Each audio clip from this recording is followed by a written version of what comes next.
একটা ম্যাচ, দুটো বিশ্ব সেরা দল, একটা ফাইনাল। হার জিতের এই খেলায় একজন ফুটবলার নিজের জীবন বাঁচিয়ে রেখে দলকে জেতাতে চেয়েছিলেন। পুরো বিপক্ষ দল তাকে ঠেকাতে হিমশিম খাচ্ছিল, তারপরেও তাকে ঠেকাতে না পেরে একের পর এক আঘাত, ফাউল, এমনকি হাত দিয়ে আটকে রাখতেও বাধ্য হয়েছিল। তারপরেও তাকে কোনোভাবে আটকানো যাচ্ছিল না। এ ম্যাচে যেন প্রতিপক্ষদের জন্য ত্রাস হয়েছিলেন ব্রাজিলের সুপারস্টার নেইমার জুনিয়র। প্রতিপক্ষের গোলকিপারের মুখ থেকে ভেসে আসছিল, ওকে আটকাও, ও একাই আমাদের স্বপ্ন তছনছ করে দিবে, শুধু ওকে আটকাও, আমরা ম্যাচ জিতবো। 2021 কোপা আমেরিকার ফাইনালে মারাকানার ট্র্যাজেডিতে নেইমার ছিল অপ্রতিরোধ্য। স্মৃতির পালে হাওয়া দিয়ে চলুন দেখি এ ম্যাচে নেইমার প্রতিপক্ষদের জন্য কতটা দুর্বিষহ ছিল। এক অসাধারণ স্কিল দিয়ে ম্যাচটা শুরু করেন নেইমার। লো সেলসোর মাথার উপর দিয়ে এক অসাধারণ ড্রাবলে বল নিয়ে নেইমার বিপক্ষ দলকে বুঝিয়ে দিলেন যে এই ম্যাচটি হবে নেইমারময়। এই মোমেন্টটা লক্ষ্য করুন,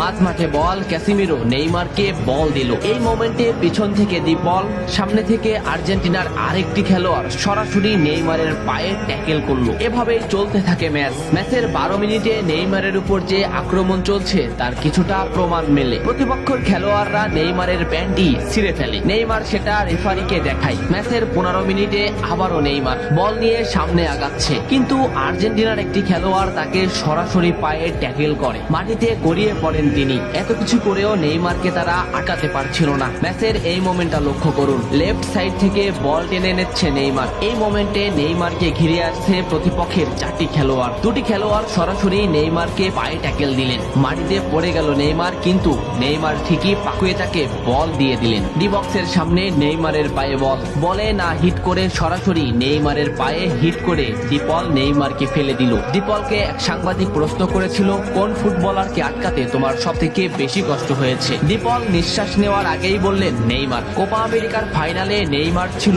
অপ্রতিরোধ্য, তাকে আমরা কোনোভাবেই আটকাতে পারছিলাম না। আমাদের ফুটবলাররা তাকে আটকাতে ফাউল করছিল, কিন্তু তারপরেও সে যেন আরো বেশি জ্বলে উঠছিল। আমরা শুধু নেইমারকেই আটকাতে চাচ্ছিলাম, তবে আমরা বারবার ব্যর্থ হচ্ছিলাম। সত্যি নেইমার হলো আমার দেখা সবথেকে কঠিন প্রতিপক্ষ, যাকে আটকাতে আমরা হিমশিম খাচ্ছিলাম। ম্যাচের এই মোমেন্টটা দেখলে স্পষ্টই বুঝতে পারবেন নেইমারকে আটকাতে তারা কোন পদ্ধতি বেছে নিয়েছিল। মাঝমাঠ থেকে দুটো ফুটবলারকে ড্রিবলিং করে নেইমার বল সামনে আগালেন। এই মোমেন্টে নেইমারের পাশে 2টি ফুটবলার, নেইমার তাদের ড্রিবলিং করে আবারও সামনে আগালেন, কিন্তু এই সাইড থেকে একটি ফুটবলার সরাসরি হাঁটুবাজ করে নেইমারের পায়ে আঘাত করলো। নেইমার মাটিতে লুটিয়ে পড়লো। ম্যাচের এই মোমেন্টটা লক্ষ্য করুন, কেন ডিপলরা সেদিন নেইমারকে আটকাতে পারছিল না তারই একটা উদাহরণ। লেফট সাইডে নেইমারের পায়ে বল, সামনে প্রতিপক্ষের একটি ফুটবলার, নেইমার ড্রিবলিং করে তাকে বল